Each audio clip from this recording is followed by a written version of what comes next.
কে বলি তাহলে তো ভাবির সংসারটা ভেঙে যাবে। ভাবি তো এখন বাপের বাড়িতে। সব ভেবে ডিসিশন নিলাম বাসা থেকে দূরে কোথাও চলে যাব। তাই জমানো মাটির ব্যাংকটা ভাঙলাম।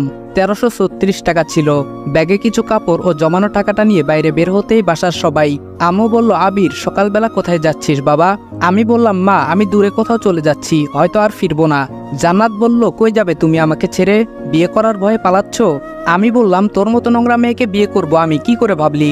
জান্নাত বলল, আমার সাথে রাত কাটানোর আগে মনে ছিল না?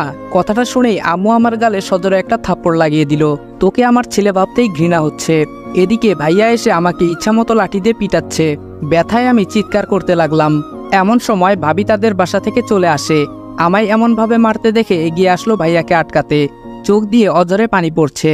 নিজের ভাই তার অপরাধ ঢাকতে আমাকে এভাবে মারছে। আমাকে নিয়ে গিয়ে একটা রুমে আটকে রাখা হলো। নিজের গর্ভধারিণী মা আমাকে চিনতে পারলো না।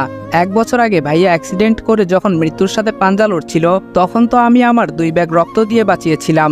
সে কি করে পারলো আমার শরীর